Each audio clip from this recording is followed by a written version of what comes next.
ஒரு சின்ன கவி ஒன்று பாடுவோம். இந்த பாடல் வந்து சில காரியம், ஆனா இந்த நாட்களுக்கு இது தேவையான பாடல். சபைகளுக்கும் தேவை, நமக்கும் தேவையா இருக்கிறது. ஒரு ரெண்டு கவி தான். 2 கவி பாடிட்டு ரொம்ப நேரம்லாம் நான் ஆக்சுவலா செய்தி கொடுக்கறதுக்கு அழைக்கப்பட்டவன் அல்ல. எனக்கு செய்தி கொடுக்காது. கர்த்தர் மற்ற காரியங்களை பார்த்துக் கொள்வார் என்று நான் பூரணமாய் விசுவாசிக்கிறேன்.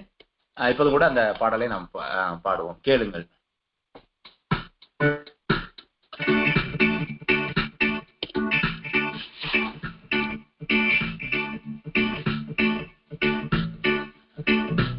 ஆவியானவர் நமக்குள்ளே வாசம் செய்வதற்கு அந்நிய பாஷை மட்டும்தான் அடையாளமா? ஆவியானவர் நமக்குள்ளே வாசம் செய்வதற்கு அந்நிய பாஷை மட்டும்தான் அடையாளமா? அன்பு வேண்டாமா? பரிசுத்தம் வேண்டாமா? உண்மை வேண்டாமா? தேவ பயம் வேண்டாமா? அன்பு வேண்டாமா? பரிசுத்தம் வேண்டாமா? உண்மை வேண்டாமா?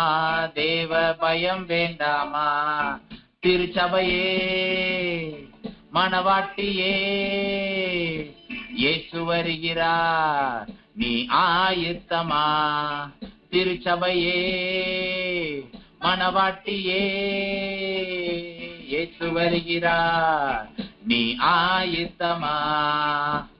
ஆவியானவர் நமக்குள்ளே வாசம் செய்வதற்கு அந்நிய பாஷை மட்டும்தான் அடையாளமா? ஆவியானவர் நமக்குள்ளே வாசம் செய்வதற்கு அந்நிய பாஷை மட்டும்தான் அடையாளமா? பாவம் செய்யாமல் விலகி ஓடுவதுதான் ஆவியானவரின் தூய்மையான கிரியை.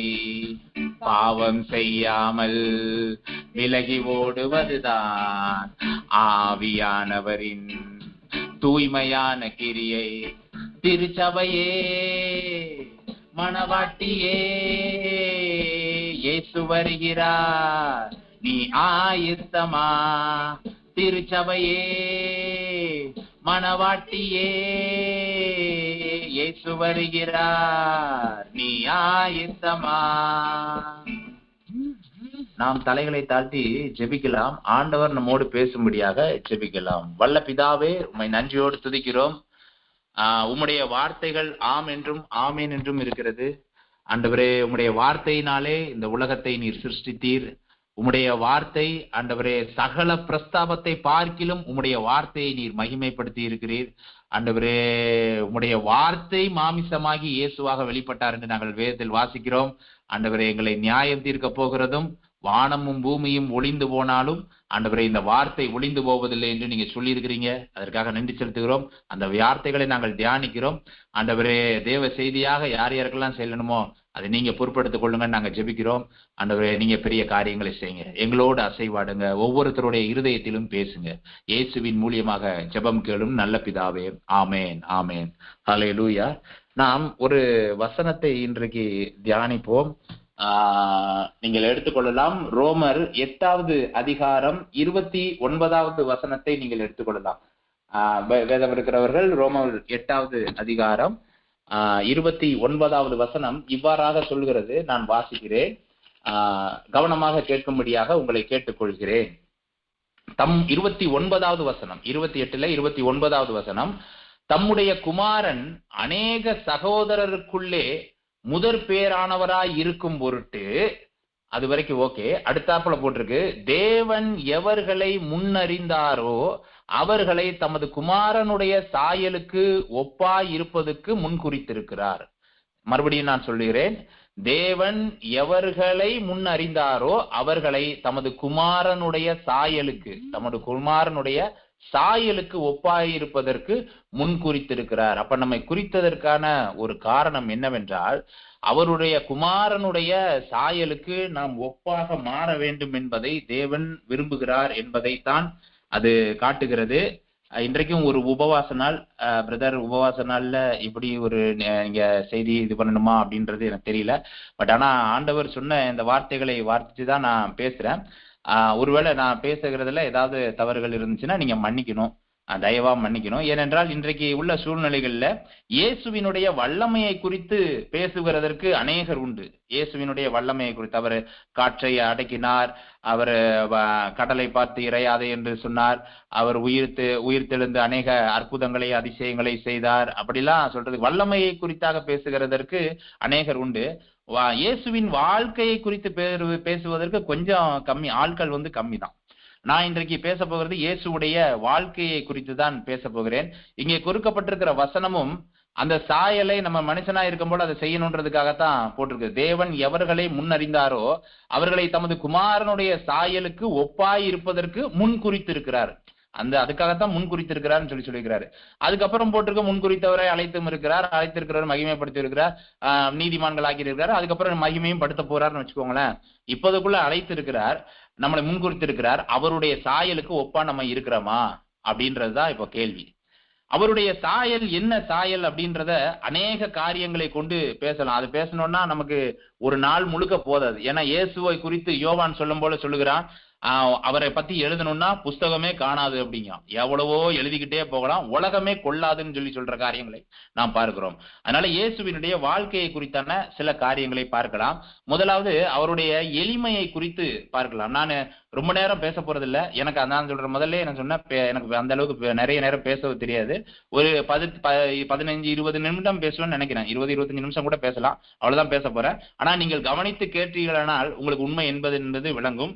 இயேசுவினுடைய வாழ்க்கையை கவனியுங்கள். அவர்கிட்ட இருந்த எளிமை, முதல்ல இயேசு கிட்ட இருந்த எளிமை ரொம்ப ரொம்ப ரொம்ப முக்கியமான ஒரு காரியம். மத்தேயுல அவர் சொன்ன போல சொன்னாரு, ஆவியில் எளிமை உள்ளவர்கள் பாக்கியவான்கள் என்று அவர் சொன்ன காரியங்களை நாம் படிச்சிருக்கிறோம். எளிமை என்றால் அது ஏழ்மைன்னு நீங்க நினைச்சிடக்கூடாது. அவர் ரொம்ப ஒரு வசனத்துல தரித்திரரா இருந்தார் அப்படின்றதற்காக அவர் தரித்திர கோலம் பூண்டார் அப்படின்றதற்காக அப்படிலாம் போட்டிருக்கிறதுனால அவர் ஏழ்மை அப்படின்றது அதற்கு அளித்தல்ல. ஆவியில் எளிமை அப்படின்றத பாருங்க. அதாவது எங்களுக்கு ஆச்சரியமான காரியங்கள், சில விஷயங்கள் என்னன்னா, நாங்க முன்னாடி வரைக்கும் இதுக்கு முன்னாடி இந்த வசனங்கள்லாம் அந்த அளவுக்கு தெரியாத போகல கூட இயேசுவை குறித்தாக இந்த கிறிஸ்துமஸ் எல்லாம் வந்துருச்சுன்னா குடில் வைப்போம். குடில் வைக்கிறது அதெல்லாம் அந்த ஒரு ஆர்வத்துல இயேசுக்காக ஏதாவது செய்யணும் அப்படின்றதுக்காக குடிலாம் வைப்போம். அதுல அந்த மாட்டு தொழுவத்துக்குள்ள இயேசு பிறந்தாரு அப்படின்றதெல்லாம் அதுல அப்படி அங்கங்க இந்த சிறுவங்களா வச்சு வைக்கிறதெல்லாம் வழக்கம் உண்டு. ஒரு பல வருஷத்துக்கு முன்னாடி, ஒரு 10 வருஷத்துக்கு முன்னாடின்னு வச்சுக்கோங்களேன், அந்த மாதிரி செய்யறது உண்டு. இப்பதான் இப்ப இந்த நாட்கள்ல தான் நாங்கள் யோசிச்சு பாக்குறோம், எவ்வளவு அவர் வானத்தையும் பூமியும் படைத்த தேவன் ஒரு மாட்டு நமக்கு மாட்டு கொட்டைன்னு நாங்க வைக்கிற குடியிலே ரொம்ப அழகா தான் இருக்கும். அதுல இருக்கிற மாடே கூட ஒரு டிசைனா சூப்பரா தான் இருக்கும். நாங்க இப்ப தற்சமயமா ஆந்திராவுக்கு போயிட்டு வந்தோம். அப்பவும் கூட சில மாட்டு குடில்களை, அந்த மாட்டு தொழுவத்தை போய் பாக்குறோம், உள்ள இருக்க முடியல. அவ்வளவு ஒரு ஸ்மெல்லு. அந்த மாடு அதோட சிறுநீர் இதெல்லாம் போய் அதுல 2 மாடு படுத்து கிடக்குது. அவ்வளவு ஒரு இது. அந்த இடம்தான் ஆண்டவர் தேர்ந்தெடுத்தாரு. தன்னுடைய எளிமையை காமிக்கணும் அப்படின்றதற்காக அதை செய்தாருன்னு தெரியல. அந்த இடத்தை தான் கர்த்தர் தேர்ந்தெடுத்து அதுலதான் அவர் பிறந்தார். வானத்தையும் பூமியும் உண்டாக்கின கர்த்தர் என்பதை மறந்து போகாதீங்க. அப்புறம் பாருங்க, அவருடைய எளிமையை குறித்தான அவர் குடும்பத்தை குறித்து நாம பார்க்கலாம். அவர் குடும்பத்துல அவங்க அப்பா, அவங்க அம்மா, அப்புறம் 4 சகோதரர்கள் இருந்தாங்க. சகோதரிகள் அப்படின்னு வேத வசனம் சொல்றதுனால குறைஞ்சது 2 சகோதரிகளாக அவருக்கு இருந்திருக்கணும். ஆக மொத்தத்துல ஒரு பேருக்கு சாப்பாடு போடுற குடும்பத்துலதான் இயேசு இருந்தார். ஹல்லேலூயா. 10 பேருக்கு சாப்பாடு போடுற குடும்பத்துலதான் இயேசு இருந்தார். அவங்க அப்பா கலெக்டர் அப்படின்னா தச்சன், இவன் தச்சனுடைய மகன் அல்லவா அப்படின்னு போட்டிருக்குது. அப்ப பாருங்க, நம்மளை போல ஒரு சாதாரண ஒரு குடும்பத்துல அவர் பிறந்திருக்கிறார். பாருங்க எவ்வளவு பெரிய காரியங்கள் பாருங்க. அதுவும் கலிலேயாவில தான் அவர் வளர்ந்தார் அப்படின்னு போட்டிருக்குது. அவருடைய காரியங்களை குறித்து போடும்போது கலிலேயாவில அவர் வளர்ந்தார் அப்படின்னு போட்டிருக்குது. கலிலேயான்றது வேதத்தை பொறுத்த வரைக்கும் ஒரு பின்தங்கிய பகுதி, ஒரு தொழிலாளர் சமூகம் இருக்கக்கூடிய பகுதி, ஒரு புற இனத்தார் இருக்கக்கூடிய பகுதி. அதுல அநேக தேவ ஜனங்கள் அந்த அளவுக்கு இருக்க மாட்டாங்க. ஆனா அங்கதான் போய் அவர் வளர்ந்தாரு. அங்கதான் வளர்ந்தாரு.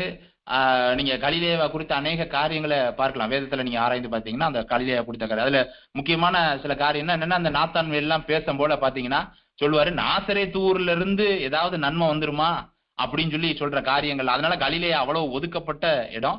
அந்த இடத்துலதான் இயேசு வளர்ந்தார். ஹல்லேலூயா. பாருங்க, அவருடைய எளிமையை குறித்து சொல்வதற்காகத்தான் இவ்வளவும் சொல்றேன். ஏன்னு கேட்டீங்கன்னா, அந்த சாயல் நமக்குள்ளாக இருக்குதா அப்படின்றத நம்ம பார்க்கணும் அப்படின்றதுக்காகத்தான் இது எல்லாத்தையும் சொல்லிட்டு வரேன். நீங்க அவர் எளிமையை குறித்து மறுபடியும் பார்க்கும்போது, அவருடைய சீடர்கள் அவர் தேர்ந்தெடுத்ததெல்லாம் கலிலேயர்கள் தான். கலிலேயரும் ஆயக்காரர்களையும் தான் அவர் தேர்ந்தெடுக்கிறார் என்று நம்ம பார்க்கிறோம். இன்னும் அநேக காரியங்கள் அவர் தன்னுடைய எளிமையை இது பண்றதற்காக எதுவுமே செய்யாம எவ்வளவுக்கு எவ்வளவு சாஃப்டா இருக்க முடியுமோ அவ்வளவுக்கு அவ்வளவு சாஃப்டா இருக்கிறத நம்ம பாக்குறோம். இன்ஃபேக்ட் பிசாசிட்ட கூட அவர் அப்படித்தான் இருந்தார். அவரை சோதிக்கும்படியாக கொண்டு போன போல 2 தடவை சொல்றான். என்ன சொல்றான்? நீ தேவனுடைய குமாரனே ஆனால், நீ தேவனுடைய குமாரனே ஆனால் அப்படின்ற அந்த 2 தடவை சொல்றான். சொன்னதுக்கு அவர் ஒன்னும் அந்த அளவுக்கு பெருசா ரியாக்ட் பண்ணிக்கலாம் இல்ல. வேத வசனத்தை பாருப்பா, வேத வசனத்துல இப்படித்தான் இருக்கு, நான் அப்படித்தான் இருக்கிறேன் அப்படின்றத சொல்லிட்டு இது பண்ணிட்டாரு. நாமடா நான் தேவனுடைய குமாரன் தான்டா பாக்குறியா அப்படின்லாம் அவர் சொல்லல. அல்லேலூயா. அது நம்ம புரிஞ்சுக்கிடணும். அவர் எவ்வளவு அழகா அந்த காரியங்களை கையாண்டு இருக்கிறார் என்று. அற்புதம் செய்யும் போதும் கூட தன்னை உயர்த்தல. அதுல தன்னை அந்த எவ்வளவுக்கு எவ்வளவு எளிமையா நடக்க முடியுமோ அவ்வளவுக்கு அவ்வளவு எளிமையாக நடந்த காரியங்களை நாம் பார்க்கிறோம். அற்புதம் செய்யும் போது மறுரூபம் அடைஞ்சாரு. பூமியில இருக்கும் போலயே அவரு மறுரூபமானாரு. அவருடைய உடை எந்த வண்ணானாலையும் வெளுக்க முடியாத வெள்ளையா இருந்துச்சுன்னு பாக்குறோம். அப்போ பாக்குறவங்க கண்ணு என்ன இருக்குன்றத நீங்க யோசிச்சு பாருங்க. அப்படி இருந்தும் கூட அதை ஒருத்தட்டையும் சொல்லிடாதீங்க, நான் மறுபடியும் உயிர் தெளிந்து நான் மறுபடியும் வர வரைக்கும் நீங்க வேற யார்ட்டையும் அதை சொல்லக்கூடாது அப்படின்னு சொல்லி தன்னை குறித்தான காரியங்களை எவ்வளவுக்கு எவ்வளவு எளிமையாக அவர் கையாண்டிருக்கிறார் அப்படின்றத பாருங்க.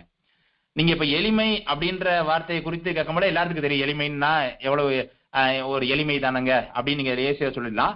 நான் இதற்கு சில எதிர்ப்பதமான வார்த்தைகளை சொல்லுகிறேன். அதெல்லாம் நீங்க பார்க்கும் போல உங்களுக்கு கொஞ்சம் விளங்கும். ஓஹோ, இப்படிலாம் காரியம் இருக்குதான்னு சொல்லி விளங்கும். பாருங்க, அதற்கு ஆப்போசிட்டான வேர்டு எளிமைன்னா பெருமை, அகம்பாவம், செருக்கு, மனமேட்டிமை, இதய கடினம், மிதமிஞ்சிய தன்னம்பிக்கை, பகட்டு, இதெல்லாம் எளிமைக்கு ஆப்போசிட் வேர்டா இருக்குது. இப்போ உங்களுக்கு கொஞ்சம் புரியும் எளிமைனா. ஓஹோ, இதுதான் எளிமையா அப்படின்றது. அவரு கொடுத்த உவமைகள் அதை கூட நீங்க பாருங்க. ரொம்ப எல்லாருக்கும் புரியுற மாதிரி பிரசங்கம் பண்ணுவாரு. விதைக்கிறவன், கடுகு விதை, புளித்த மாவு, மறைந்திருக்கிற பொக்கிஷம், மீன் வலை, நல்ல முத்து, 7 காரியங்கள் அதுல சொல்ற. நல்ல முத்து. இது நீங்க யார்கிட்ட போய் படிக்காத ஒரு ஆள்கிட்ட கொண்டு போய் இதை பேசினா கூட அவங்களுக்கு புரியும். ஹல்லேலூயா. அவ்வளவு எளிமையா கர்த்தர் நமக்கு அந்த காரியங்களை செய்து கொடுத்திருக்கிறார். அவர் மனிதனாக இருந்து செய்தார். நான் அதுதான் சொல்றேன். அதாவது நீங்க நல்லா புரிஞ்சுக்கணும்.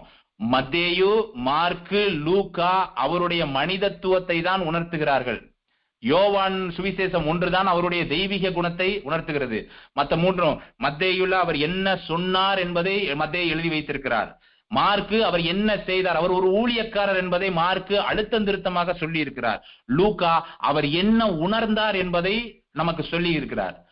அதனால இந்த 3 காரியங்களை படிக்க அவர் மனித இதுலதான் இருந்தார். நம்மளே மாதிரி ஒருத்தரா இருந்துதான் இந்த காரியங்கள் எல்லாம் செய்தார்ன்றத மறந்து போயிடாதீங்க. அதுதான் அதுல என்ன அநேக தீர்க்கதரிசிகளுடைய வார்த்தைகள் எல்லாம் கூட நீங்க பாத்தீங்கன்னா அவருடைய எளிமையை குறித்து, அவள் வீதியில் பண்ண மாட்டார், கூக்குரல் இடமாட்டார், அவர் நெறிந்த நாணலை முறிக்க மாட்டார், மங்கி எரிகிற திரியை அணைக்க மாட்டார். பாருங்களேன் எவ்வளவு எளிமையா இருக்கு பாருங்களேன். அவரு ஒரு உதாரணத்துக்கு சொல்லணும்னா, ஒரு சட்டை கிழிஞ்சிருச்சு அப்படின்றதுக்காக உடனே இது வேண்டாம் வேஸ்ட் அப்படின்னு சொல்லி தூக்கி அதை ஒட்டு போட்டு அதை எவ்வளவு தூரத்துக்கு உபயோகப்படுத்த முடியுமோ அவ்வளவு தூரத்துக்கு உபயோகப்படுத்துறதுக்கு நல்ல ஆண்டவராக இருக்கிறார். ஹல்லேலூயா. உங்கள் பலவீனங்களை கொடுத்து நீங்கள் கவலைப்படாதீங்க. கர்த்தர் உங்களை பயன்படுத்தவும் கர்த்தர் உங்களை நீதியாய் நடத்தவும் வல்லவராய் இருக்கிறார் என்றதை மறந்தும் போகாதீங்க. ஹல்லேலூயா. பாருங்க, இன்னும் சில காரியங்களை நான் தியானித்தேன். என்னன்னு கேட்டீங்கன்னா, அவரை கொடுத்து போட்டிருக்குது அவர் யூதருடைய ராஜான்னு போட்டிருக்குது. அவருடைய எளிமைக்காக இதை சொல்ற. அவருடைய யூதருடைய ராஜான்னு சொல்லி போட்டிருக்குது. உண்மையாவே அவர் மகாராஜா தான், ராஜாதி ராஜா தான். ராஜா எதுல வருவாரு? ராஜானாலே எதுல வருவாரு? குதிரையில தான் வருவாரு. ஆனா எங்க ராஜா அப்படி இல்ல. எங்க ராஜா கழுதையின் மேலும் கழுதை குட்டியினாகிய மரியின் மேலும் வருவார் அப்படின்னு. அப்பதான் குட்டி போட்டிருக்கிற ஒரு கழுதை. அதுலயும் கூட பாருங்க, அது அவருடைய எளிமை. அந்த எளிமை தன்மையை நீங்க பாருங்க. இயேசு எளிமை உள்ளவர். இயேசுவினுடைய சாயலை போல நாமும் மாற வேண்டும் அவர் என்று நமக்கு எழுதி வைத்திருக்கிறார். அவருடைய எளிமை. ஹல்லேலூயா. இயேசுவினுடைய வாழ்க்கையில இது ரொம்ப ரொம்ப ரொம்ப முக்கியமானது. அவருடைய எளிமை ஒன்று. இரண்டாவது காரியம் அவருடைய இரக்கம். இன்றைக்கு உலகத்துல கொஞ்சம் கொஞ்சம் கொஞ்சம் கொஞ்சமா குறைஞ்சுக்கிட்டு வர்றதுல ஒரு விஷயம் இரக்கம். நீங்க அநேகர் ஜெபம் பண்ண போல கூட இந்த காரியங்களை குறித்து, இயேசுவினுடைய காரியங்களை குறித்து, அவருடைய எளிமையை குறித்து பிரதர்லாம் பீட்டர் பிரதர்லாம் சொல்லும் போல சொன்னாங்க, வேத வசனங்கள் கம்மியாயிட்டே போகுது, இது கிடைக்காத பஞ்ச காலம் கூட ஒண்ணு வரலாம், அப்போ நம்ம வேத வசனங்களை திரித்து கூட யாரும் சொல்லலாம் அப்படின்ற ஒரு காரியங்கள்லாம் நடக்கும் அப்படின்னு. ஏன்னா நம்மளை குறித்து சொல்லப்பட்டிருக்கிறது என்னன்னு கேட்டீங்கன்னா, அநேகரால நீங்க பகைக்கப்படுவீர்கள்ன்றதா சொல்லப்பட்டிருக்குது. உண்மை அதுதான். அநேகரால நீங்க பகைக்கப்படுவீர்கள் அப்படின்றதான் சொல்லப்பட்டிருக்குது. நம்ம கிட்ட இருக்கிற ஒரே ஆயுதம் நம்ம இரக்கமா இருக்கிறவர்களா இல்லையா அப்படின்றதா ரொம்ப ரொம்ப முக்கியம். அது ஏசு இரக்கத்தை கற்றுக்கொள்வோம். அவர் சொல்லியிருந்தாரு, பலியை அல்ல இரக்கத்தையே விரும்புகிறேன் அப்படின்னு சொல்லிடுறாரு. அவர்கிட்ட உள்ள இரக்கம் அநேக பாருங்க, அவர் செய்த அற்புதங்கள் எல்லாமே தன்னை பிரபலப்படுத்திக் கொள்றதுக்கோ, தன்னை பெருசா காமிக்கிறதுக்கோ, தன்னை தேவன்றதை காமிக்கிறதுக்கோ அவர் செய்யவே இல்லை. எந்த அற்புதமா இருந்தாலும் சரிதான். ஒருத்தன் 38 வருஷமா வியாதியா இருந்தா, இன்னொருத்தங்க 18 வருஷமா கட்டப்பட்டு இருந்தாங்க, இன்னொரு சகோதரி 12 வருஷமா பெரும்பாடு உள்ளவங்களா இருந்தாங்க. இவங்க எல்லாரையுமே ஆண்டவர் விடுதலை பண்ணார். விடுதலை பண்ணது அவங்க மேல உள்ள மனதுருக்கத்தினாலே தான், அவருடைய மேல உள்ள ஒரு இரக்கம் தான். இந்த நேரத்துல நான் ஒரு சில வசனங்களை உங்களுக்கு சொல்லுகிறேன். முடிந்தவர்கள் குறித்து வைக்கணும்னா குறித்து வைத்துக்கோங்க. ஏன்னா ரொம்ப ரொம்ப முக்கியமான வசனம். இதுதான் தேவனை அறிகிற அறிவை கண்டடைகிற வசனங்கள். அதனால குறித்து வைத்துக் கொள்ளுங்கள். ஒன்று என்னன்னு கேட்டீங்கன்னா, இந்த பலியை அல்ல இரக்கத்தையே விரும்புகிறேன் அப்படின்றத இந்த வேதத்திலே 6 முறை சொல்லப்பட்டிருக்கிறதாக சொல்லுகிறார்கள். அந்த இடங்களை நானும் போய் பார்த்தேன். சில இடத்துல நேரடியா சொல்லணும்னா கூட அதோடைய கருப்பொருள் அப்படிதான் சொல்லப்பட்டிருக்குது. பாருங்கள், நீதிமொழிகள் 21:3 அவ்வாறாகவே சொல்லிக்கிட்டு இருக்கு, பலியை அல்ல இரக்கத்தையே விரும்புகிறேன் என்று. ஓசியா 6:6 அங்கேயும் அதைத்தான் சொல்லப்பட்டிருக்கிறது, பலியை அல்ல இரக்கத்தையே விரும்புகிறேன் என்று. அதே போல ஆமோஸ் 5:21-24 வரைக்கும் கர்த்தர் சில காரியங்களை குறித்து பேசுகிறார், அங்கேயும் அதுவே சொல்லப்பட்டிருக்கிறது. மீகா 6:7-8 இந்த வசனங்கள் அதையே சொல்லப்பட்டிருக்கிறது. இது போக மார்க் 12:33 வசனம் இதையே நமக்கு சொல்லுகிறது, பலியை அல்ல இரக்கத்தையே விரும்புகிறேன். உங்கள் இருதயத்திலே பதிந்து வைத்துக் கொள்ளுங்கள், பலியை அல்ல இரக்கத்தையே விரும்புகிறேன் என்று கர்த்தர் சொல்லுகிறார். ஹல்லேலூயா. ரொம்ப ரொம்ப முக்கியமானது. கர்த்தர் அநேக அவருடைய இரக்கத்திற்கு நிறைய காரியங்கள் இந்த இதுல சொல்லலாம். சில காரியங்கள் நீங்க பாருங்க, அவரு யார் யாரெல்லாம் எடுத்துக்காட்டு ஓமைகளா சொல்லுகிறாருன்னு பாருங்க.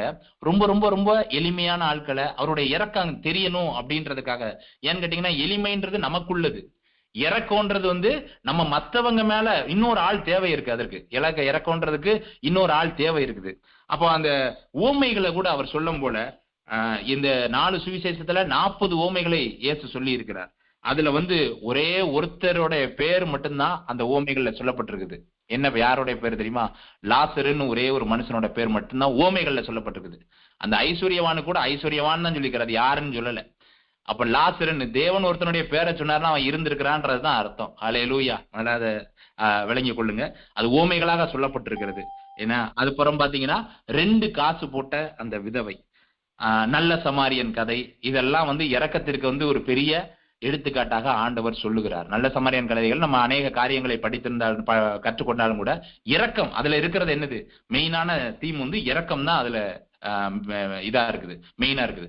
இரக்கத்தை கற்றுக்கொள்ளுங்கள், பலியை அல்ல இரக்கத்தை. முதல்ல ஆண்டவர் ஆகிய இயேசு எளிமையா இருந்தார், ஒன்று. இரண்டாவது இரக்கம் உள்ளவராய் இருந்தார். இது அவருடைய சாயலுக்கு நாம் ஒப்பா இருக்கிறதற்காக நமக்கு கொடுக்கப்பட்ட ஆண்டவருடைய இயேசு கிறிஸ்துவினுடைய வாழ்க்கை.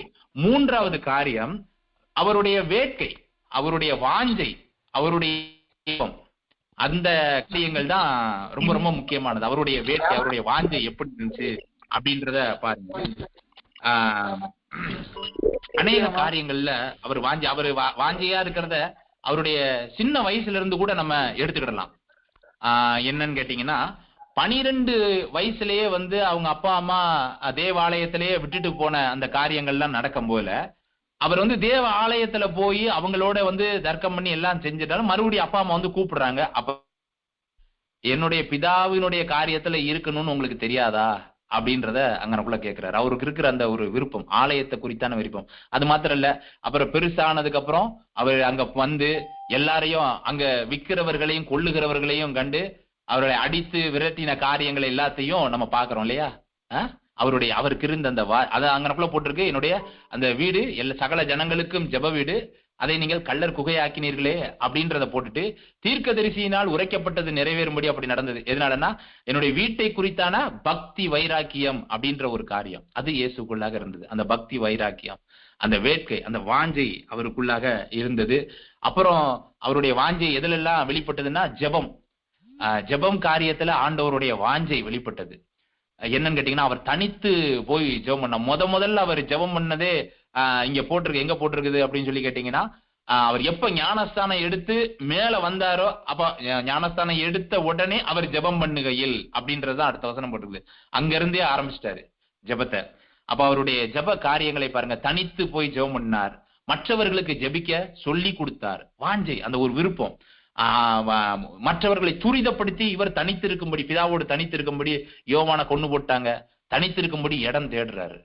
எப்படியாவது போய் நம்ம கொஞ்சம் துக்கப்படணும், ஆண்டவர்கிட்ட இதை குறித்து ஏதோ சொல்லணும், அந்த காரியங்களை எல்லாம் தேடுகிற காரியங்களை நாம் பார்க்கிறோம். ஒன்று. அப்புறம் பாத்தீங்கன்னா, இந்த ஜெப காரியங்கள்ல அவருடைய வாஞ்சையை நினைத்து பாருங்கள். ஒன்று. அடுத்ததாக மனுஷரை பிடிக்கிறதுல, இதுதான் ரொம்ப ரொம்ப முக்கியமான காரியம். ஆத்தும ஆதாயம் செய்கிறதுல அவருக்கு இருந்த வாஞ்சை, அவர் சுற்றி நடந்த காரியங்கள், பூமி எங்க அவர் கிராமங்கள் தோறும் சுற்றி நடந்து சகல பிணியாளிகளையும் பிசாசு பிடித்தவர்களோ நோய் உள்ளவர்களையும் சுகமாக்கி நன்மை செய்கிறவராய் சுற்றி திரிந்தார் என்று வேத வசனத்துல போட்டிருக்கிறத நம்ம பாக்குறோம் இல்லையா? அப்போ நமக்கு அந்த காரியங்கள், அவருக்கு இருக்கிற இந்த மனுஷரை பிடிக்கணும்ன்ற இருந்த அந்த வேட்கை, அந்த வாஞ்சை, அவருக்கு இருந்த வாஞ்சை கொஞ்சம் யோசிச்சு பாருங்க. எதனால அப்படி செய்யணும் அந்த மனுஷரை பிடிக்க? ஏன்னு கேட்டீங்கன்னா, நமக்கும் ஆண்டவர் கொடுத்திருக்கிற ஒரு முக்கியமான கட்டளைகளை மனுஷனை பிடிக்கிறவரா இருந்தாலும் கூட, நம்ம இயேசுவுக்கு பின்னாடி இருக்கிறமான்றதுக்கு ஒரே குவாலிபிகேஷன் தான் இருக்கு. அதை மறந்துடாதீங்க. என்னன்னா, என் பின்னே வாருங்கள், உங்களை மனிதரை பிடிக்கிறவரா ஆக்குவேன். அவர் பின்னாடி இருக்கிறீங்கன்னா மனுஷனை பிடிப்பீங்க. அப்ப மனுஷரை பிடிக்கிறதுல அவருக்கு இருந்த அந்த வாஞ்சை, அந்த வேட்கை, அதை யோசித்து பாருங்க. கிராமங்கள் தோறும் நிறைவேறது காரியங்கள், அவர் சுற்றி நடந்த காரியங்கள், ஏன் இவ்வளவு வேகமா போகணும், ஏன் இவ்வளவு காரியங்களை அவர் செய்யணும், என்ன ஏது அப்படின்றத நீங்க யோசிச்சு பாத்தீங்கன்னா அந்த காரியங்கள் விளங்கும். அது கடைசியாக அந்த தேவ சித்தம் செய்யறதுல இருந்த வாஞ்சி அவருக்கு. வசனத்துல இருந்து கடைசி வசனம் வரைக்கும், மனம் திரும்புங்கள், பரலோக ராஜ்யம் சமீபமாய் இருக்கிறதுன்னு அவர் சொல்றதுல இருந்து, பிதாவே என்னுடைய ஆவியை உங்களுடைய கருத்துக்குள்ளாக ஒப்புக் கொடுக்கிறேன் என்று அவர் சொன்னதுல வரைக்கும், அதுக்கப்புறம் உயிர்த்தெழுந்த வரைக்கும், அவர் பூமியில அநேகருக்கு அநேக விதமாக இந்த வேத வசனங்களை எடுத்து அவருடைய கண்களை திறந்த வரைக்கும் அவர் தேவ சித்தம் செய்கிறதை நீங்கள் யோசிச்சு பாருங்க. அவருக்கு இருந்த வாஞ்சை, தேவ சித்தம் செய்கிறதற்கு அவருக்கு இருந்த வாஞ்சையை நினைத்து பாருங்கள். 3 காரியங்களை உங்களுக்கு முன்பாக நான் வைத்திருக்கிறேன். முடிக்கல, இன்னும் டைம் இருக்குது. நான் சொல்றேன் பாருங்க. இயேசுவுக்கு முதல்ல அவருடைய வாழ்க்கையை பாருங்கள். இயேசுடைய வல்லமையைத்தான் இன்றைக்கு அநேகர் பிரசங்கிக்கிறார்கள், வாழ்க்கையை பிரசங்கிக்கிறது இல்லை. இயேசுவினுடைய வாழ்க்கையை பிரசங்கிக்கிறதை பாருங்க. அவருடைய வாழ்க்கையில இருந்த எளிமை, அவருடைய வாழ்க்கையில இருந்த இரக்கம், அவருடைய வாழ்க்கையில இருந்த வாஞ்சை, அதைத்தான் நாம் பார்த்திருக்கிறோம். அவற்றிருந்த எளிமை, அவற்றிருந்த இரக்கம், அவற்றிருந்த வேட்கை, அந்த வாஞ்சை இருக்கிறத எப்படி இருக்குது அப்படின்றது ரொம்ப ரொம்ப ரொம்ப இந்த 3 காரியம், இந்த 3 நம்ம கிட்ட இருக்கா அப்படின்றத நீங்க பாருங்க. ஏன்னா நம்மளை எதுக்காக கொடுத்திருக்கிறாருன்ற வசனம் அதுல இருந்து தான் நான் எனக்கு ஆரம்பிச்சேன். தேவன் எவர்களை முன்னறிந்தாரோ அவர்களை தமது குமாரனுடைய சாயலுக்கு ஒப்பாயிருக்கிற இந்த சாயல் நம்ம கிட்ட இருக்குது அப்படின்னு நீங்க யோசிச்சு பாருங்க. இந்த சாயல் தான் ரொம்ப ரொம்ப ரொம்ப ரொம்ப ரொம்ப முக்கியமான சாயல். இயேசுவினுடைய வாழ்க்கை தான் நமக்கு தேவையானதா இருக்கிறது. ஹல்லேலூயா, ஹல்லேலூயா. பாருங்க, இன்றைக்கு சபையினுடைய நிலைமைகளையும் நான் வேதத்தை வாசிக்கல, இல்ல நீங்க வாசிச்சுக்கோங்க. சபைகளுடைய நிலைமைகள்ல அநேக தீர்க்கதரிசிகள் மூலியமாக நம்ம அறிந்து கொள்ளலாம். தீர்க்கதரிசிகள் தான் தேவனுடைய இருதயத்தை நமக்கு காண்பிக்கிறவர்களாக இருக்கிறார்கள். நீங்க கர்த்தரை அறிகிற அறிவு அப்படின்னு வந்தா தான் அவர் சாயலுக்குள்ள நீங்க இருக்கிறீங்களான்றதே உங்களுக்கு தெரியும். முதல்ல எல்லாருக்குமே, எனக்கும் சரிதான், உங்களுக்கும் சரிதான். கர்த்தரை அறிகிற அறிவுன்னா என்னன்னு எரேமியா சொல்றாப்புல. நான் அந்த ஒரு வசனத்தை மாத்திரம் வாசிக்கிறேன், உங்களுக்கு அது ஆசீர்வாதமாக இருக்குன்றதுக்காக அதை நான் வாசிக்கிறேன். அந்த வசனத்தை எரேமியா 22வது அதிகாரத்துல இப்படி போட்டிருக்குது பாருங்க. அவன் சிறுமையும் எளிமையுமானவுடைய நியாயத்தை விசாரித்தான், அப்பொழுது சுகமாய் வாழ்ந்தான். அப்படி போட்டிருக்கு பாருங்க. அவன் 22வது அதிகாரம் 16வது வசனத்துல இப்படி போட்டிருக்குது. அவன் சிறுமையும் எளிமையும் ஆனவன் நியாயத்தை விசாரித்தான், சுகமாய் வாழ்ந்தான். அப்படி செய்வதல்லவோ என்னை அறிகிற அறிவு என்று கர்த்தர் சொல்லுகிறார் என்று போட்டிருக்குது. அறிகிற அறிவு சிறுமையானவனுக்கு நீதியும் நியாயமும் செய்வதுதான் கர்த்தரை அறிகிற அறிவு அப்படின்றது போட்டிருக்கு. இன்றைக்கு சபை தவறவிட்ட காரியங்கள் இதுதான். உங்களுக்கு தெரியுமா என்னன்றது தெரியல. நான் இப்போ நடந்துட்டு இருக்க ஒரு சிலருக்கு கொஞ்சம் மனசு கொஞ்சம் கஷ்டமா இருந்தா கூட நான் இங்க நடக்கிறத நான் சொல்லி ஆகணும் இல்லையா? உங்களுக்கு நீங்க ஜெபம் பண்ணுவீங்க இல்லையா? இப்போ இங்க வந்து ஒரு எலெக்ஷன் நடக்குது, தமிழ்நாடு எலெக்ஷன் நடக்குது, அது வேற விஷயம். இங்க ஒரு எலெக்ஷன் நடக்குது. அந்த எலெக்ஷன் நடக்கிறதுக்கு எனக்கு ஒரு வீடியோ ஒன்று அனுப்பி விட்டுருந்தாங்க. அது ஒரு நான் எங்க நடக்குது என்னன்றது உங்களுக்கு வேண்டாம், அது நடக்கிறதுக்கு வீடியோ அனுப்பி விட்டுருந்துருக்காங்க.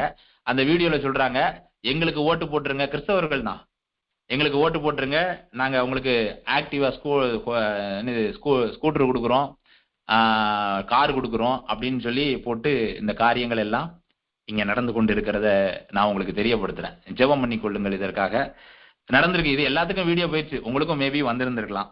அதை டிவிலேயே போட்டாங்க. இப்படி எல்லாம் செய்யறாங்க, எங்க இருந்து வருது என்ன? அதை பீட்டர் வில்லியம்ஸ் பிரதர் கூட கொஞ்சம் அதை டச் பண்ணி தான் அன்னைக்கு ஜெபம் பண்ணாங்க. காரியங்கள் இப்படியா இருக்கிறது என்று புரிந்து கொள்ளுங்க. இதை நீங்க நல்லா தெளிவா தெரியணுமா என்னென்ன சபையில என்ன நடக்குன்னு? புலம்பல் 5வது அதிகாரத்துல 1 to 22 வசனம் இருக்கு. 22 வசனமும் இன்னைக்கு சபைக்குள்ள இருக்கிற புலம்பலே இதுதான். அதை நீங்க வாசிச்சு பாத்தீங்கன்னா சபைக்குள்ள நடக்கிற புலம்பல்கள் இதாக இருக்கிறத தெரியுங்களா? கர்த்தர் என்ன சொல்றாரு? கர்த்தர் இதுக்கு ஒரே காரியத்தை தான் சொல்றாரு. அது உங்களுக்காக இருந்தாலும் சரிதான், சபைகளுக்காக இருந்தாலும் சரிதான். நீங்க தான் சபை. கர்த்தர் சொல்லுகிற காரியங்கள் என்னன்னா, ஆகாயில அழகாய் சொல்லி வச்சிருக்கிறார். அந்த வசனத்தை உங்களுக்கு வாசித்து காமிக்கிறேன். ஆகாய் 1வது அதிகாரம் 5வது வசனம்.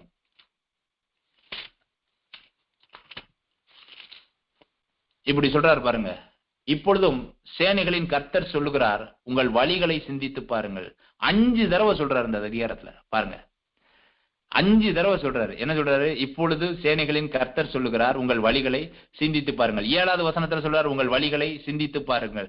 இப்போ சொல்றாரு, உங்கள் வழிகளை சிந்தித்து பாருங்கள். 2வது அதிகாரத்திலையும் சொல்றாரு. 5 தடவை இந்த வசனத்தை மாறி மாறி மாறி மாறி இந்த வசனத்தை உங்க வழிகளை சிந்தித்து பாருங்கள், உங்கள் வழிகளை சிந்தித்து பாருங்கள் அப்படின்றத ஆண்டவர் சொல்ற காரியம். உங்க ஆலயம் எப்படி இருக்கிறது?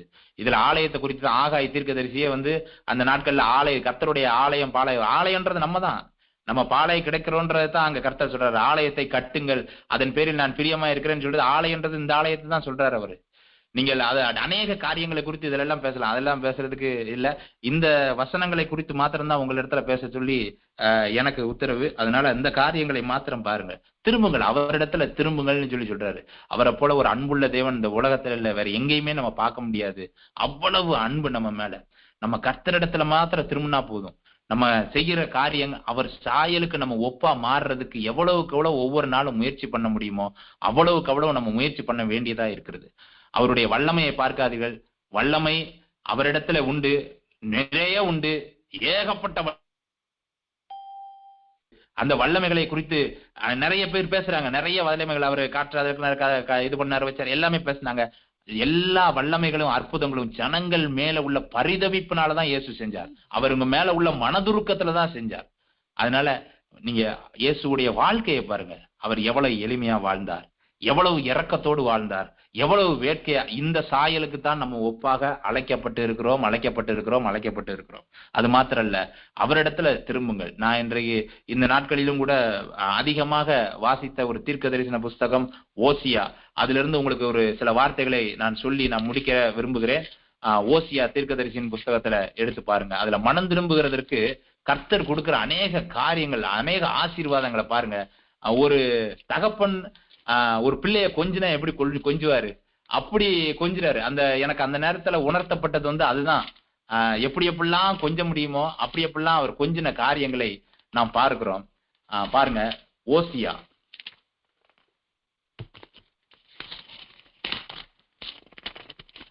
இஸ்ரவேலே, உன் தேவனாகிய கர்த்தரிடத்தில் திரும்பு, நீ உன் அக்கிரமத்தில் நின்று விழுந்தால்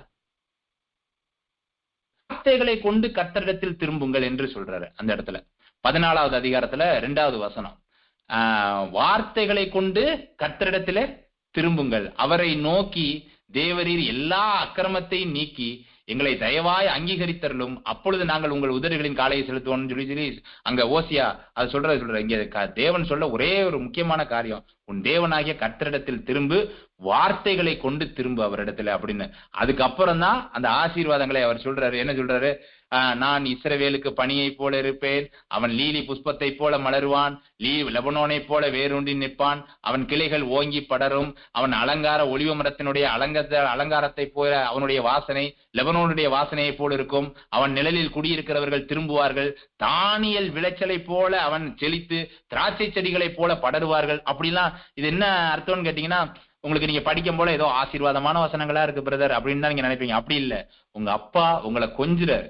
என் கண்ணே, என் மணியே, என் முத்தே, நம்ம எப்படி பிள்ளைகளை நம்ம கொஞ்சுறோமோ அதே போல தேவன் இங்க கொஞ்சுறாரு. எங்கன்னா அவரிடத்துல மனம் திரும்பும் போது, அவரிடத்துல வார்த்தைகளை கொண்டு மனம் திரும்பும் போது, அந்த அன்பு, அந்த தகப்பனுடைய பெரிதான அன்பு, அந்த அன்பு இன்றைக்கு அநேகருக்கு தெரியாம போயிடுச்சு. அதுதான் உண்மை. அதை நம்ம ஒற்றுக்கொள்ளவும் செய்யணும். கர்த்தர் மற்ற காரியங்கள் எல்லாவற்றையும் அவர் பொறுப்படுத்தி நடத்துவார். நாம ஜெபிக்கிறதுக்கு மாத்திரமே அழைக்கப்பட்டிருக்கிறோம்.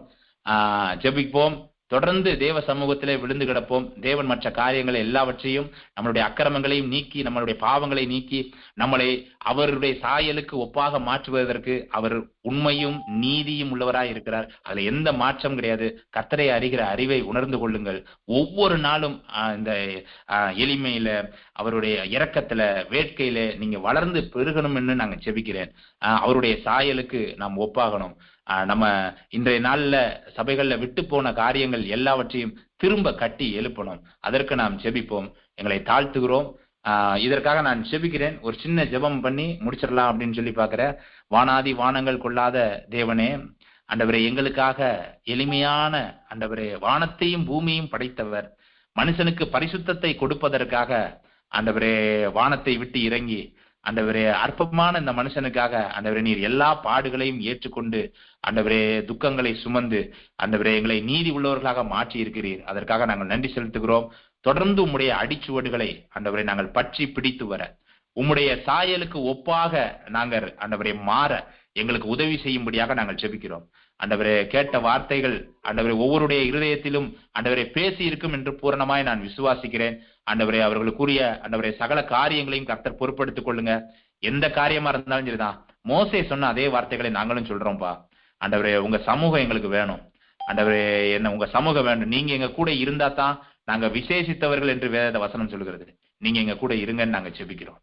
ஆண்டவரே, எங்களோடு கூட இருங்க. ஆண்டவரே, எங்களோடு கூட இருங்க. எங்களை நாங்கள் தாழ்த்துகிறோம். ஆண்டவரே, ஆண்டவரை பங்கு பெற்ற ஆண்டவரை இன்னும் பங்கு பெறாத எல்லா குடும்பங்களுக்காக நான் ஜெபிக்கிறேன். ஆண்டவரே, தேவாதி தேவன் அவர்களை ஆசீர்வதிக்கும்படியாக, ஆண்டவரே இயேசுவினுடைய சிந்தை அவர்களுக்குள்ளாக இருக்கும்படியாக, ஆண்டவரே உம்முடைய ஆண்டவரே கரங்கள் அவர்களை தொட்டு ஆசீர்வதிக்கும்படியாக நாங்கள் ஜெபிக்கிறோம்.